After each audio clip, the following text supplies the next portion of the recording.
তো আমাৰ মৰিগাঁও আৰক্ষীৰ চাইবাৰ যিবিলাক ফ্ৰডষ্টাৰ সেই অপৰাধী বিৰুদ্ধে যিটো আমাৰ অভিযান এইটো আমাৰ চলি আছে, আপোনালোকে গমেই পাই আছে। আজি প্ৰায় 20 দিনমান আগতে আমি এটা এনেকুৱা অভিযান চলাইছিলোঁ আৰু যোৱা নিশাও আমি মৰিগাঁও আৰক্ষীৰ বিভিন্ন দলে মায়ঙকে ধৰি মায়ং, মিকিৰভেটা, ভোৰাগাঁও, লাহৰীঘাট, মৈৰাবাৰী, ভেলৌগুৰি এই বিভিন্ন এলেকাত আমাৰ কেইবাটাও দলে অভিযান চলাইছিলে আৰু সৰ্বমুঠ আমি গোটেই অভিযানটোত আমি 14জন মানুহ আমি পিক আপ কৰিছিলোঁ, তেওঁলোকক আটক কৰিছিলোঁ আৰু বিভিন্ন সোধপোছৰ অন্তত আমি 12জনৰ এগেইনষ্টত আমি যথেষ্টখিনি আমি এভিডেঞ্চেছ পাইছোঁ যে তেওঁলোক তেনেকুৱা ধৰণৰ আপোনাৰ চাইবাৰ ফ্ৰডষ্টাৰ হ'ব পাৰে বুলি আমাৰ ওচৰত এভিডেঞ্চেছ আছে আৰু বাকী যি দুজন আছিলে তেওঁলোকৰ এগেইনষ্টত আমি এতিয়ালৈকে পোৱা নাই, তথাপিও আমাৰ সোধপোছ চলি আছে। যি নহওক আমাৰ এতিয়ালৈকে আপোনালোকে জানে মৰিগাঁও আৰক্ষীয়ে যিবিলাক তেনেকুৱা ধৰণৰ অপৰাধী আছে ফাইনেন্সিয়েল ফ্ৰডষ্টাৰ সেইবিলাকৰ এগেইনষ্টত কাম কৰি আছে আৰু এই যি 12জন আমি ইতিমধ্যে এৰেষ্ট কৰিছোঁ। চ' তেওঁলোক গোটেইকেইজন একোজন তেনেকুৱা ধৰণৰ চাইবাৰ ফ্ৰডষ্টাৰ। চ' তাত এজন মেৰাজুল ইছলাম বুলি মানুহজন আমি ধৰিছোঁ। মেৰাজুল ইছলামে আজি প্ৰায় 4 মাহমান আগতে আপোনালোকে গম পায় আমি আধাৰ এনৰোলমেণ্ট এজন অপাৰেটৰ আৰু প্লাছ বহুতখিনি আমি সামগ্ৰী ইনক্লুডিং লেপটপ আমি ধৰিছিলোঁ মৈৰাবাৰীত আৰু বিভিন্ন নথিপত্ৰ আমি জব্দ কৰিছিলোঁ, য'ত নেকি তেওঁলোকে ইয়াৰে স্থায়ী মানুহৰ নামত আধাৰ বনাই পেলাই অসমৰ বাহিৰৰ বিভিন্ন উপাধি ব্যৱহাৰ কৰি পেলাই তেওঁলোকে আধাৰ বনাইছিলে, য'ত নিজৰ ফটোগ্ৰাফ ব্যৱহাৰ কৰি। চ' তাৰ অন্যতম মাষ্টাৰমাইণ্ড আছিলে মেৰাজুল ইছলাম। তো যোৱাকালি আমাৰ প্ৰায় চলি আছিলে অভিযান, বিচাৰি আছিলোঁ, পোৱা নাছিলোঁ। যোৱাকালি আমাৰ টীমে মেৰাজুল ইছলামক ধৰিবলৈ আমি সক্ষম হৈছোঁ আৰু তাৰ উপৰিও এটা CSP চেণ্টাৰ আমি যোৱাকালি মায়ং আৰক্ষীৰ সহযোগত ধৰা হৈছে বুঢ়াবুঢ়ীৰ পৰা। পাঞ্জাৱ নেশ্যনেল বেংকৰ এইটো CSP আছিলে। চ' তাত বিভিন্ন ATM কাৰ্ড আমি জব্দ কৰিছোঁ, যিবোৰ ATM কাৰ্ড একচুৱেলি যিবিলাক জেনুইন হোল্ডাৰ হয় ATM কাৰ্ডৰ তেওঁলোকে পোৱাই নাই আজিলৈকে। এতিয়া আমাৰ ভেৰিফিকেশ্যন চলি আছে আৰু সদ্যহতে আমি এটা কথা ক'ব বিচাৰিছোঁ যে আমাৰ এই চাইবাৰ ফ্ৰডষ্টাৰবিলাকৰ বিৰুদ্ধে আমাৰ যিটো অভিযান এইটো চলি আছে আৰু আমাক ৰাইজেও বহুত সহায় সহযোগ কৰি আছে। ইভেন যোৱাকালিৰ যিটো আমাৰ অপাৰেশ্যন হৈছিলে তাতেও আমাক পাব্লিকে যথেষ্টখিনি সহায় কৰিছে আৰু তাৰ কাৰণে মই সেই এৰিয়াৰ সেই অঞ্চলৰ ৰাইজক ধন্যবাদ জনাইছোঁ।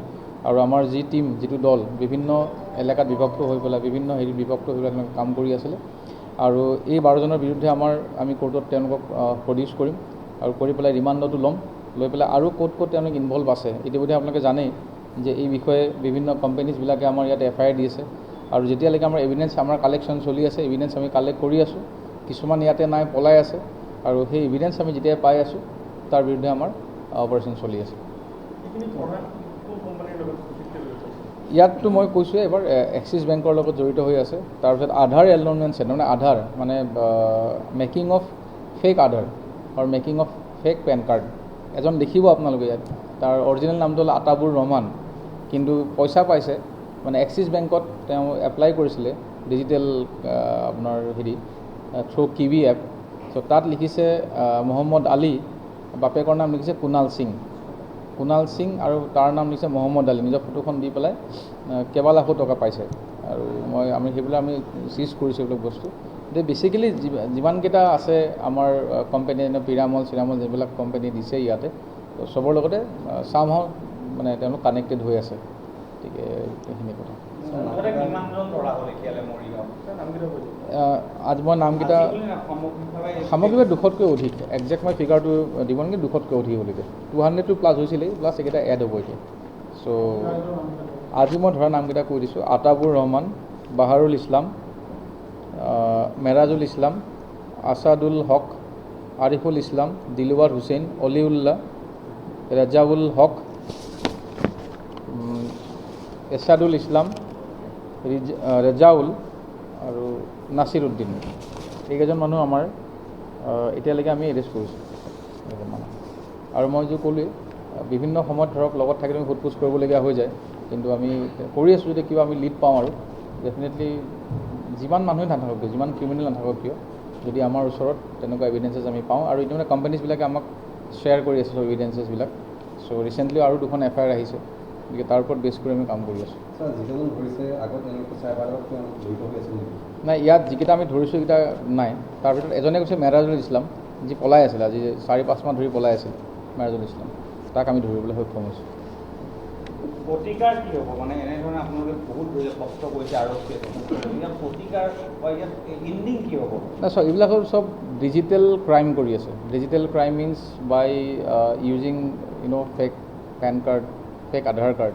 চ' ডিজিটেল ক্ৰাইমটো যেতিয়া কৰি আছে, তেওঁলোকৰ যেতিয়া ভেৰিফিকেশ্যন হৈ আছে right from the company level, এতিয়া চিম কাৰ্ডবিলাক তেনেকৈ ইছ্যু কৰি আছে, চ' সেইটো ফিজিকেল ভেৰিফিকেশ্যন কৰিব লাগিব। আৰু যেতিয়া অনলাইন পে'মেণ্ট ছিষ্টেম হৈছে, ডিজিটেল মোডত বেংকৰ একাউণ্ট খুলিব পাৰিছে, চ' সেইকাৰণে তেওঁলোকৰ মানে যিটো মানে ভেৰিফিকেশ্যন ছিষ্টেম সেইটো ষ্ট্ৰং কৰিব লাগিব।